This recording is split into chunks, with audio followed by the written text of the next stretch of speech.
Do julgamento, vamos sequenciar a sessão. A senhora secretária fará o pregão do processo subsequente. Pauta de 8h32, processo de número 15 da pauta. Processo de número 11.301, 12 de 2017. Processo proveniente da 28ª Vara do Trabalho de Belo Horizonte. Recorrentes: Anglo América Minério de Ferro Brasil S.A. e Tetratest, Cofre Consultoria e Serviços Limitada e Saulo Henriques da Silva. E recorrido os mesmos. Relator, excelentíssimo juiz Danilo Siqueira Faria. Segundo votante e presidente, excelentíssimo desembargador César da Silva Peçanha. E terceiro votante, excelentíssima juíza Maria Raquel Ferraz.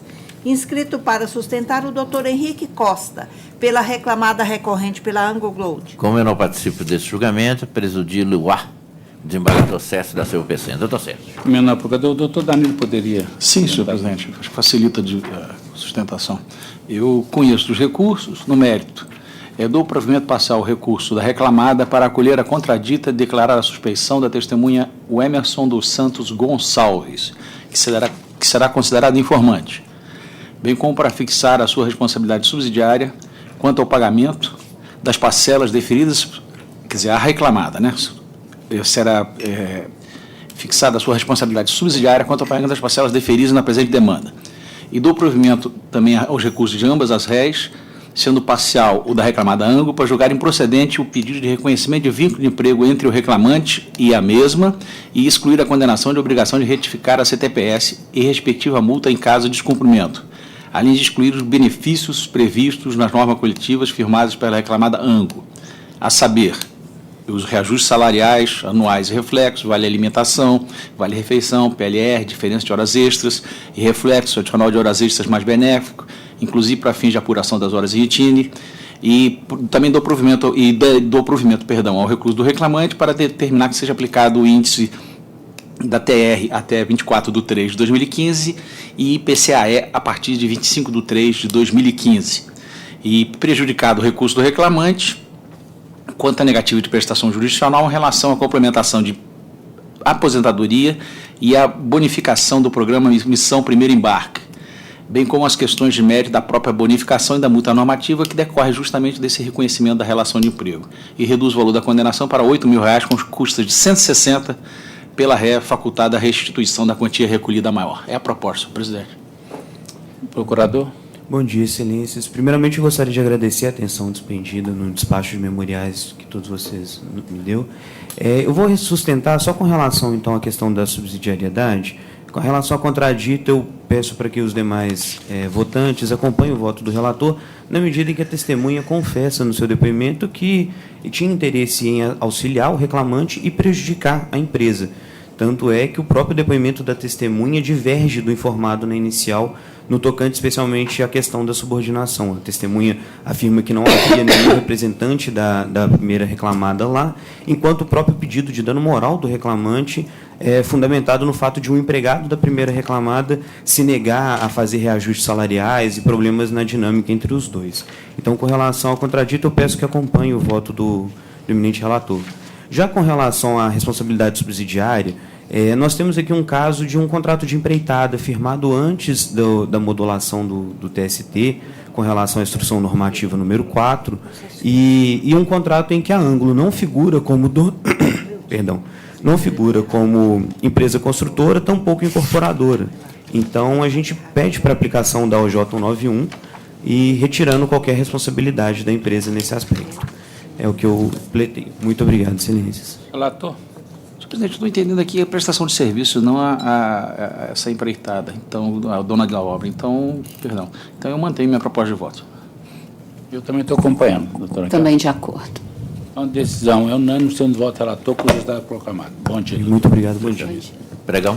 Continuamos na pauta de 8h32, processo de número 3 da pauta, processo de número 10.201, 53 de 2016, processo proveniente da 29ª Vara do Trabalho de Belo Horizonte. Recorrentes: Banco Santander Brasil S.A. e Marcelo de Souza Pereira, e recorrido os mesmos. Relator, excelentíssimo juiz Danilo Siqueira de Faria. Segundo votante e presidente, excelentíssimo desembargador César da Silva Peçanha. E terceiro votante, excelentíssima juíza Maria Raquel Ferraz. Inscrito para sustentar a doutora Ariane, Doutor. pelo reclamado recorrente. Doutor César presidindo. A ilustre procuradora tem a palavra. Senhor presidente, se quiser me oferecer a oportunidade da conclusão do voto, Perfeitamente. que já facilitaria estar pela reclamada, eu estou conhecendo os recursos, estou negando o provimento ao recurso do reclamante. E, com relação ao recurso do reclamado, estou dando parcial provimento para excluir a gratificação especial e para determinar que seja aplicada a TR para os créditos devidos até 24/3/2015 e IPCAE e em diante. É a proposta, senhor presidente. O procurador deseja? Excelências, bom dia.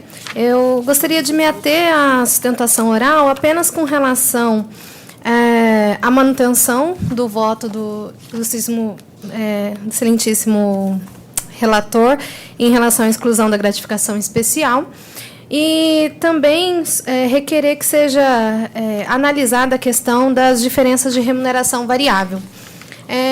Essa questão da remuneração variável é uma questão já recorrente no Banco Santander e eu tenho insistido muito nas sustentações orais e também quando tenho oportunidade de despachar memorial, porque o que a gente vê em muitos casos é que a alegação inicial de que a remuneração variável mensal é paga com base no lucro positivado da agência, ela é tida como uma verdade real nos autos, independente do autor juntar qualquer documentação a respeito, e não se analisa qual que é a tese do Banco Santander.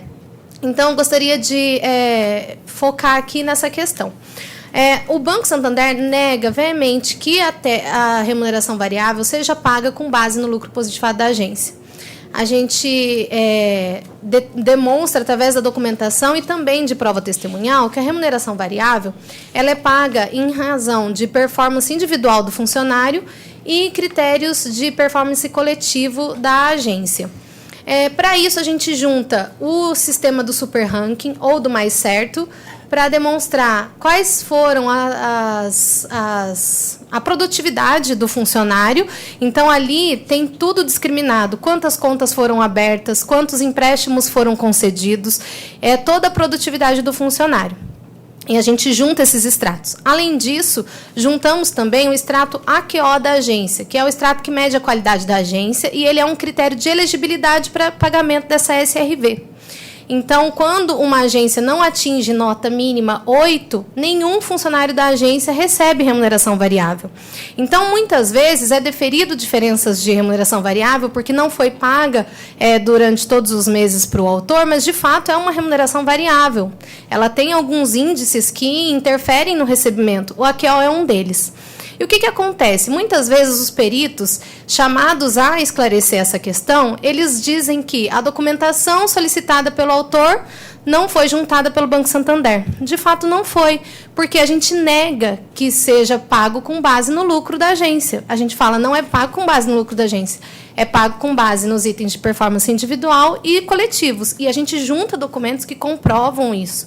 A gente junta cartilhas, essas cartilhas são os regulamentos internos do banco, onde demonstra a forma de apuração dessa verba, e é uma apuração até que simples. Quando a gente começa a ler a cartilha, a gente vê que ela é muito autoexplicativa, e os documentos que a gente junta, eles são possíveis de demonstrar essas diferenças. E o perito simplesmente se nega a analisá-los com base na alegação de que nós não juntamos documentos solicitados pelo autor. Ora, no nosso entender, quem deveria comprovar que o pagamento da verba se dá com base no lucro positivado da agência seria o autor, pelo menos com um indício de prova. Eles não fazem isso, não juntam documentos que comprovem que teria sido pago dessa forma em algum momento, e também não fazem prova com testemunhas. Por outro lado, eu mesma acompanhei essa audiência e, ouvindo a testemunha, eu fiz questão de questioná-la. Qual que era o sistema utilizado para poder acompanhar a produtividade do funcionário para pagamento da remuneração variável? E eu gostaria de pedir licença para poder citar o que a testemunha falou. Eu peço desculpa para vocês que eu estou afobada, é que eu estou grávida, e eu estou falando, toda vez que eu falo, eu estou falando mais assim, mas não estou nervosa nem nada. Pode ficar calma, doutor, eu não estou presidindo, não, mas tudo bem. A testemunha, ela diz: todos os gerentes do reclamado recebem uma remuneração variável como se fosse uma comissão. O empregado acompanha a sua produtividade através do dispositivo chamado Mais Certo e, por essa produtividade, é paga a remuneração variável. Ou seja, remuneração variável é paga com base na produtividade e não no lucro da agência. O AQO é a avaliação da qualidade operacional que interfere na remuneração variável. Se a agência não atingiu o AQO, ninguém recebe a remuneração variável. Se houver algum erro na produtividade retratado no Mais Certo, pode ser aberto um chamado para devida retificação. Ou seja, também no sistema há a possibilidade de fazer alterações caso o funcionário não concorde com aquilo que consta lá. Então, assim, nem mesmo uma eventual alegação de manipulação da forma de cálculo da verba poderia ser alegada. E ela continua. Avalia-se basicamente a qualidade do serviço prestado pelo... O AQO. Avalia-se basicamente a qualidade do serviço prestado pelo empregado. Se todos os processos de venda de produtos e serviços foram verificados pelo empregado. A avaliação da produtividade é feita levando-se em consideração o número e os valores dos serviços e produtos do banco vendidos pelo empregado. Jamais precisou abrir algum chamado para questionar a sua produtividade. Já ouviu falar que colegas abriram esse chamado. Ou seja, a tese do banco foi amplamente comprovada. E não foi analisado, não sei como foi no voto de Vossa Excelência, mas na sentença, basicamente, foi deferido porque o banco não juntou os documentos de acordo com o artigo 400 do Código Civil. Então, a gente fica realmente de mãos atadas, porque tudo o que cabia ao banco comprovar, o banco comprovou. Mas, infelizmente, não é analisado. O que a gente espera é que, se pelo menos o perito analisasse qual que é a nossa tese, analisasse a forma de pagamento, e aí sim ele falasse, olha, de acordo com os critérios do banco, existem diferenças a serem pagas, aí seria outra discussão. Mas simplesmente falar que o banco não juntou documentação, não comprovou sua tese, a gente entende que a gente está sendo prejudicado realmente, porque tudo que cabia ao banco ser feito para comprovar que sua tese foi feita, então gostaria realmente de requerer que Vossa Excelência reanalisasse a proposta de voto nesse sentido e também que os demais votantes analisassem essa questão por esse foco da sustentação oral. Eu agradeço, Excelência. Senhor presidente, não obstante a brilhante sustentação oral, e eu espero que tenha muitas felicidades nessa sua gestação, não fique nervosa jamais. O que ocorre aqui, nós estamos partindo do seguinte pressuposto: o banco paga determinada parcela. Só que ele faz uma explicação e não dá oportunidade ao julgador de fechar essa conta, porque ele não tem esses elementos. O raciocínio da senhora é perfeito. Agora, por que o banco não apresenta um perito assistente que comprova o que a senhora está falando? Que, se apurar desta forma, vai dar aquele resultado que consta no contra-cheque, no recibo salarial. Ele não faz isso. Ele fica só dizendo que não é daquela forma. Não é daquela forma e não explica como é que é pago o que está lá no recibo salarial. E aí, todo juiz coloca aqui, o princípio da aptidão da prova. O que nós vamos fazer? Eu não tenho como dizer que aquilo está certo. E quem tem que provar que aquilo está certo é o banco, data vênia da exposição. Então, eu acho que os bancos têm sido condenados, não só o Santander, como os vários outros, sido condenados por isso, por essa falha. Eles não apresentam a forma que é apurado, ou seja, contabilmente. Pagou R$1.000, saiu da onde esses R$1.000? Se é essa nomenclatura que Vossa Excelência está falando ou não é, o perito vai chegar naquele valor, porque o banco calculou esse valor. Então, data vênia da exposição, eu mantenho minha proposta, senhor presidente. Essa matéria é recorrente na turma. Nós temos condenações milionárias aqui, justamente por essa, que eu percebo, da insuficiência de elementos nos autos que comprovem a forma que o banco efetua esse pagamento. Data vênia.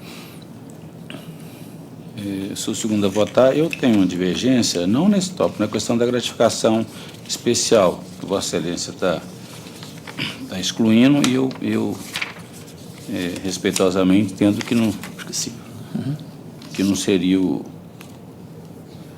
caso. Espera aí. É isso mesmo, eu já fiz até a adequação. Exatamente. Então, eu votaria nesse sentido. Doutora Raquel? Eu estou acompanhando o voto revisado, né, na questão da gratificação especial com o relator. Então, a decisão por maioria, no seu voto relator, eu fico convencido que eu excluía, eu não excluía da condenação a gratificação especial. Okay? E assim se proclama o Estado no seu voto relator. Obrigada, Excelências. Tchau, doutor. Pregão, processo seguinte. Pauta de 8 e 33, processo de número 18 da pauta de 8 e 33, processo de número 10.839-31 de 2014, processo proveniente da 2ª Vara do Trabalho de Poços de Caldas, agravante, Alcoa Alumínio S.A., e agravados Mário Mélio Júnior, Juliano Flenig Sérgio e Paulo Sérgio Vecchiato, e União Federal. Relatora, excelentíssima juíza Maria Raquel Ferraz Zagre Valentim. Segundo votante, excelentíssimo desembargador Márcio Ribeiro do Vale. E terceiro votante, excelentíssimo juiz Danilo Siqueira de Faria. Para sustentação, doutor Ronaldo Maurílio, pela reclamada agravante. Ô, Tocheio, está sumido. Bom que o senhor está retornando aí. Prazer é nosso, Excelência. Doutor Cheibinha, a matéria é pequena. Se Vossa Excelência quiser fazer uma breve exposição, por favor, pode se manifestar. Excelentíssimo desembargador presidente, demais ilustrados jogadores e componentes dessa egrégia turma, ilustres representantes do Ministério Público, ilustres secretárias, serventuários, demais colegas aqui presentes. Na verdade, a questão é simples, porque se trata apenas da discussão do fato gerador da contribuição previdenciária, né? E a discussão está até sedimentada aqui no tribunal através da súmula 45, né? Que fala que o regime de caixa antes da Lei 11.490 e também após seria o regime de competência. Porém, a situação nova que se põe aqui é se tratar de um acordo homologado. E, nesse sentido, quando se trata de acordo homologado, esse tribunal, por suas diversas turmas, inclusive essa egrégia turma aqui, tem vários julgados, inclusive recentes de 2019, tudo, no sentido de que, quando se trata de acordo homologado, há de prevalecer a incidência sobre as parcelas do acordo e nas datas de vencimento do acordo. Então, é esse o recurso da agravante, para que se aplique, no caso, a regra do parágrafo 3º do artigo 43 da referida lei. E, com isso, se ter o provimento do recurso. Obrigado. Perfeito. Doutora Raquel. Eu vou ler aqui a minha conclusão do voto. Ela diverge um pouco do que foi levantado da tribuna, com base em alguns precedentes que eu pesquisei, digamos assim, dessa 8ª turma, porque eu estou conhecendo do agravo e dando provimento para determinar que eventual uma multa moratória somente se dirá a partir do exaurimento dos prazos entabulados no acordo, após a apuração dos créditos previdenciários, observado o limite legal de 20%. Eu, particularmente, até coaduno com a posição que foi levantada da tribuna, mas não é a que tem prevalecido aqui no nosso tribunal, em relação a acordos celebrados após a confecção dos cálculos, né? Eu estou acompanhando a doutora Raquel. Essa determinante da multa dos 20% lá no fim, eu acho ela bastante razoável, porque você vai adotar sistema de antecipação dessa multa também, pagar só quando ele for intimado a multa em si, é isso mesmo, ela está tirando, ela tem razão. Agora, quanto ao acordo, o acordo foi feito já depois de trânsito em julgado, já com feito, aí tem que se observar determinante mesmo, a legislação própria que eu estou acompanhando. Doutor Danilo? Inteiramente de acordo. Então, doutor Cheibinha, então, a conclusão é da relatora. Perfeito? Obrigado, Excelência. Foi um prazer revê-lo, sim? Prazer é nosso. Pregão, processo seguinte. Agora eletrônica, a física. Então vamos para a física. Pauta física. Processo de número 6 da pauta. Processo de número 373 de 2013. Processo proveniente da 39ª Vara do Trabalho de Belo Horizonte. Recorrente Itaú Unibanco S.A. e recorrida Neuza da Mata Alves. Relatora, excelentíssima juíza Maria Raquel Ferraz. Revisora, excelentíssimo desembargador Márcio Ribeiro do Vale. E terceiro votante, excelentíssimo juiz Danilo Siqueira de Faria. Inscrito para sustentar o doutor Fernando Rodrigues, pela reclamante recorrida. Pela recorrida, é isso, doutor? Sim. Doutor Raquel, a relatora poderia ler a conclusão? Sim. Uhum. Eu estou conhecendo do recurso e, no mérito, negando-lhe provimento. Quer sustentar, doutor? Acho que é desnecessário. Excelência. Eu acompanho, doutor Danilo. Julgamento unânime, nós temos o voto. Muito obrigado, bom dia a todos. Pregão, processo seguinte. Processo de número 8 da pauta. Processo de número 790 de 2009, processo proveniente da 11ª Vara do Trabalho de Belo Horizonte. Recorrente, Cruzeiro Esporte Clube. E recorrido, Mauro Sérgio Viriato Mendes. Relatora, excelentíssima juíza Maria Raquel Ferraz. Revisora, excelentíssimo desembargador Márcio Ribeiro Vale. E terceiro votante, excelentíssimo juiz Danilo Siqueira de Faria. Inscrito para sustentar, o doutor Helbert, pelo reclamado recorrente, e o doutor Fábio Eustáquio, pelo reclamante recorrido. Bom, então fala primeiro o advogado do clube recorrente. Tem a palavra, doutor. Bom dia, senhor presidente. Bom dia aos demais desembargadores, Ministério Público e aos colegas aqui presentes, inclusive o doutor Fábio, porque tem um grande apreço. Excelência, antes de adentrar o mérito de forma específica deste processo, né, do caso concreto, eu gostaria de tecer alguns comentários com relação ao artigo 45 da Lei Pelé, que foi alterado. O artigo 45, à época dos fatos, ele tinha a seguinte redação: as entidades de prática desportiva são obrigadas a contratar seguro de acidentes de trabalho para atletas profissionais, a ela vinculados, com o objetivo de cobrir os riscos a que eles estão sujeitos. A redação, excelência, ela estabelece que a entidade de prática desportiva deve contratar um seguro de acidentes de trabalho, sem especificar quais acidentes de trabalho seriam estes, e menciona riscos, também sem especificar quais seriam esses riscos. Tratando-se de um atleta profissional, como é de notório conhecimento de todos, os atletas jogam partidas e têm lesões.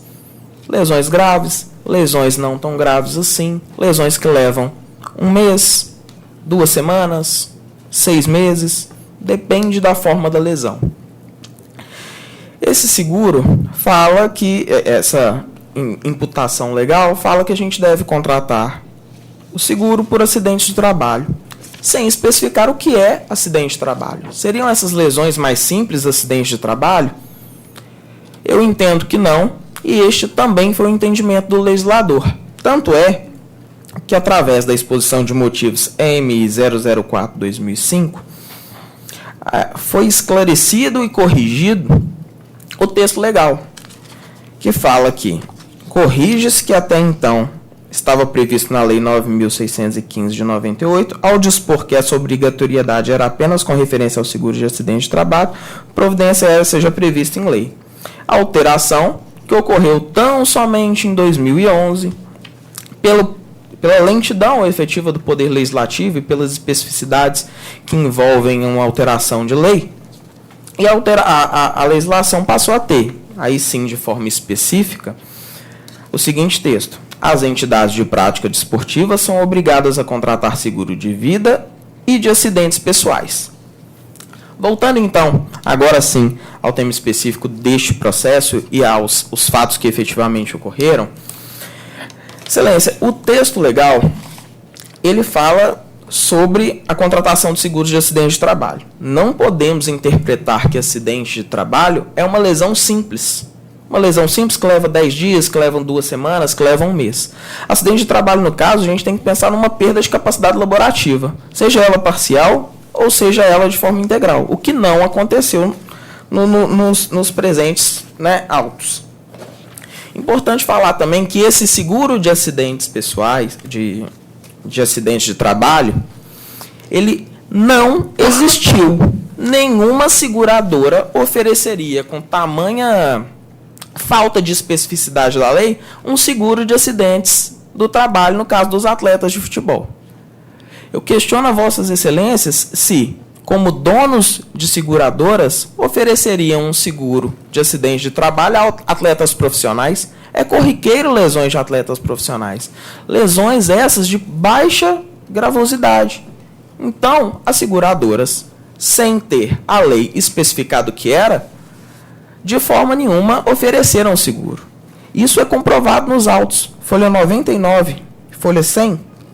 A SUSEP, ela emite um parecer e informa que as seguradoras não ofereciam no mercado brasileiro esse tipo de seguro. Não oferecido, era impossível a contratação por parte da entidade de prática desportiva do que a lei pedia. Essa impossibilidade, então, a gente até pede que seja, de forma subsidiária, aplicado o artigo 248 do Código Civil. O artigo 248 fala: se a prestação do fato se torna impossível sem culpa do devedor, resolver-se-á a obrigação. Ora, se não existe no mercado um seguro de acidente de trabalho que é possível de se contratar, eu não tenho como cumprir aquela obrigação. E aí a gente volta a falar: tal impossibilidade de contratação fica plenamente comprovada nos autos. A Superintendência de Seguros Privados menciona que não é possível essa contratação porque as seguradoras elas simplesmente não oferecem. Eu não posso comprar um lote na Lua, porque ninguém vende um lote na Lua. Eu não posso contratar um seguro porque nenhuma seguradora oferece o seguro que a lei solicitava. Tal impossibilidade, Excelência, ela é reconhecida pelo próprio reclamante quando, retornando do Clube São Paulo, ao firmar um novo contrato com o Cruzeiro, esse contrato de trabalho está juntado sobre as folhas 20 a folhas 26, notadamente na folha 24, ele assina um contrato que menciona: o contratado declara a sua ciência de que não é possível a realização do seguro previsto no artigo 45 da Lei 9.615. Ele reconhece que não existe no mercado o referido seguro. É importante mencionar, e aí sim, falando sobre o dano, o possível dano que teria sofrido o reclamante, ele não sofreu dano nenhum. O reclamado arcou integralmente com todos os seus salários por além do período de recuperação da lesão. Durante todo o período que o atleta esteve lesionado, o reclamado arcou com o valor integral de seus salários.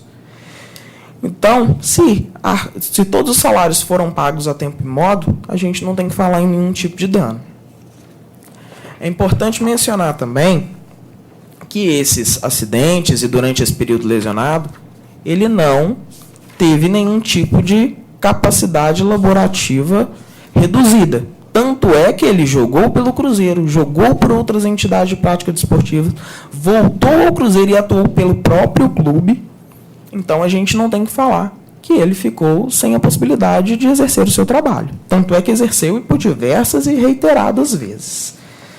Por fim, Excelência, é importante, e aí eu vou pedir vênia para poder reforçar essa menção. Não existia a possibilidade de contratação do seguro da forma que se previa. Tanto é que a legislação foi corrigida. O texto, hoje, ele é específico.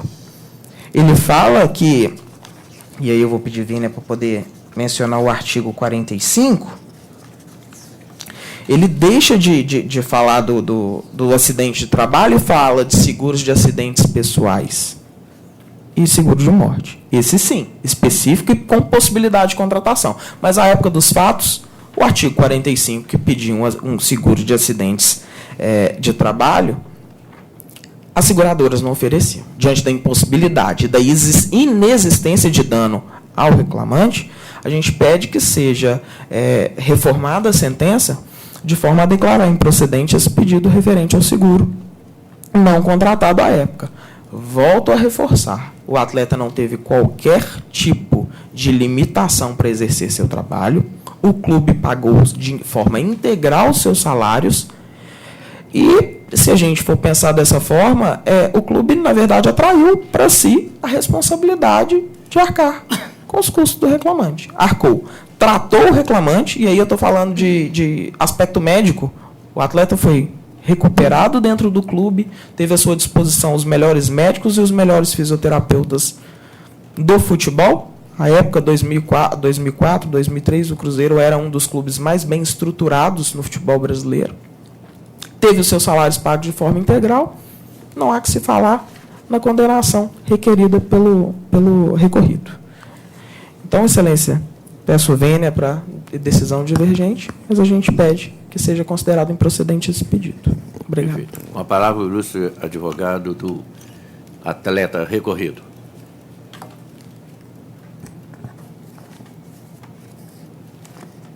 Excelentíssimo senhor presidente, demais integrantes da turma, ilustre representante do Ministério Público, senhores secretários.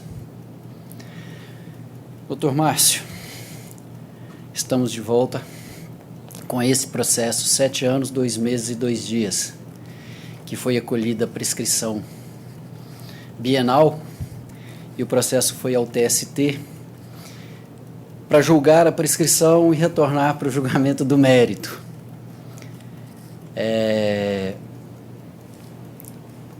E foi o tempo suficiente para que essa matéria fosse julgada em várias oportunidades e instâncias, inclusive firmado a jurisprudência na SDI do TST,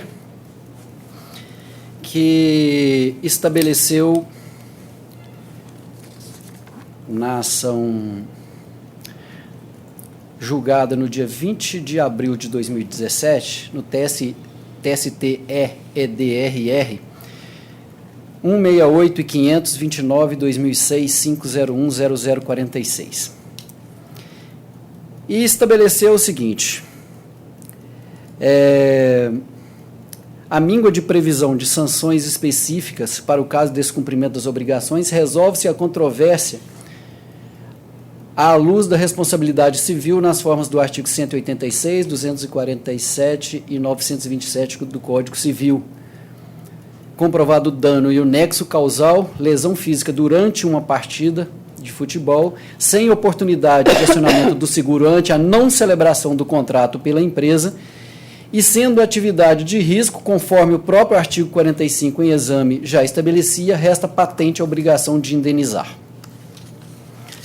Essa é a decisão da SDI do TST, que tem norteado vários julgamentos, inclusive a mais recente delas, contra o próprio reclamado, cujo relator foi o ministro Luiz Felipe Vieira de Mello, no TST AIRR 1504, dígito 10 de 2011, 503.001.11, onde ele diz o seguinte: tendo em vista que, nos termos do artigo 45 da Lei 9.615, conhecido como Lei Pelé, ainda com redação anterior à conferida pela Lei 12.395, é a obrigação das entidades de prática desportiva modalidade futebol contratar seguro contra acidentes laborais para atletas profissionais a ela vinculados, como ocorreu no caso.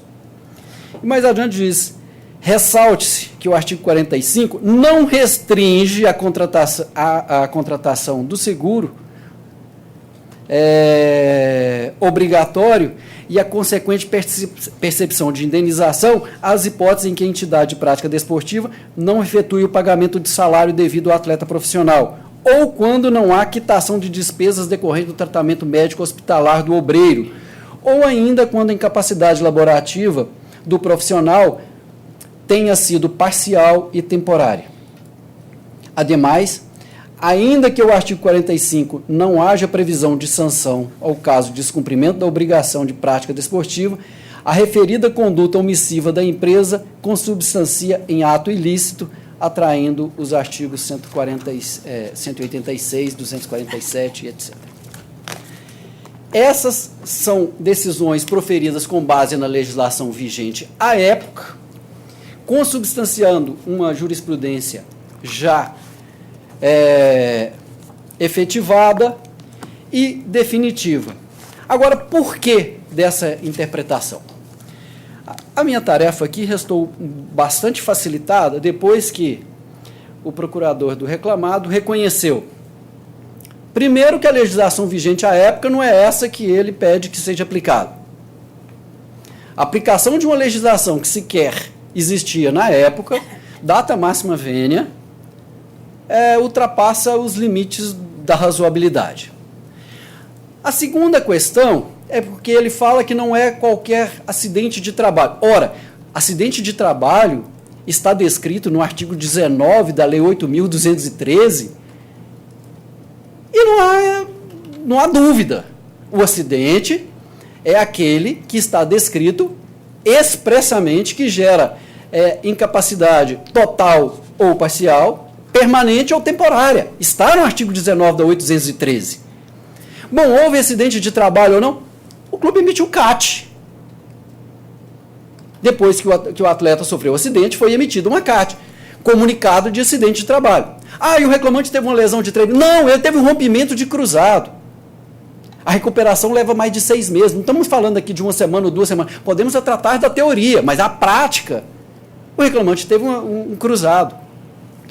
Quanto à recuperação, o clube bancou a recuperação, mas isso está na cláusula 3ª do contrato de trabalho assinado, que é responsabilidade do clube fazer o tratamento do atleta e devolvê-lo como estava. O fato de ter pago o salário, essa é uma faculdade da própria entidade.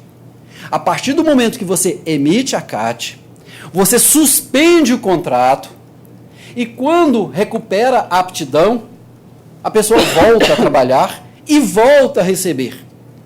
Está na legislação que esse tempo ele é prorrogado ao final do contrato.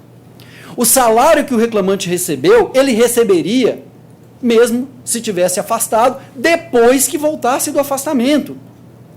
A indenização aqui tem uma outra finalidade, e ela está trabalhada em várias jurisprudências que nós anexamos. Ela tem a finalidade de dar ao atleta, reparar a perda do tempo que ele tem em decorrência do encurtamento da carreira. Cada lesão diminui 3, 4 ou simplesmente inviabiliza a continuidade da carreira. A indenização a ser paga, ela não está condicionada a pagamento de salário. A legislação não previa dessa forma. A jurisprudência não estabelece essas condições.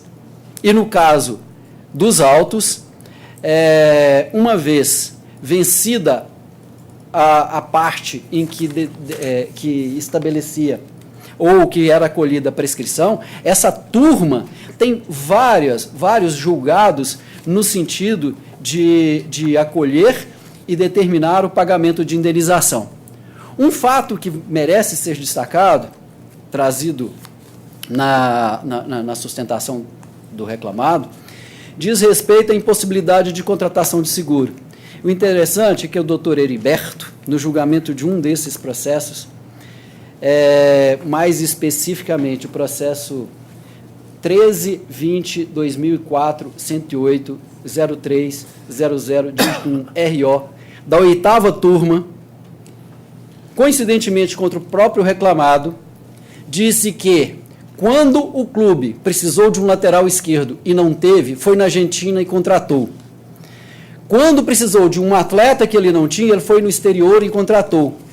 A partir do momento que havia uma obrigação legal da contratação de um seguro, caberia a ele ir onde houvesse, e a SUSEP regula aqui, ou dá informação do que tem aqui, e contratar o seguro que a lei determinava. Não é o fato de um lobby de clubes fecharem, que eles não celebrariam o contrato de seguro, e as seguradoras não vender porque não tem quem compra, que o seguro deixaria de existir, ou a obrigação deixaria de existir.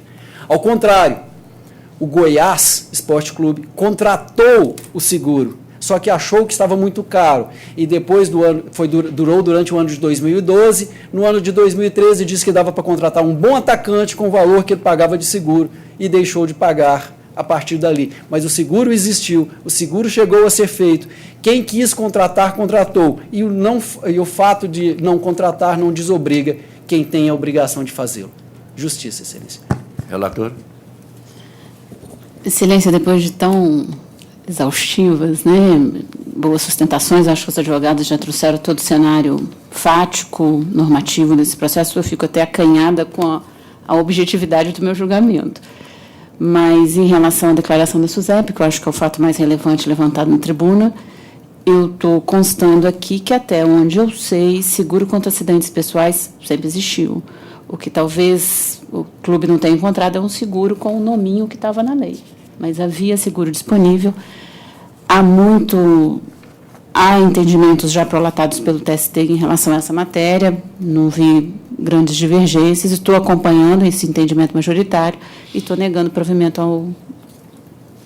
ao recurso. Esse processo esteve antes aqui no tribunal e foi declarada uma prescrição bienal que foi revertida.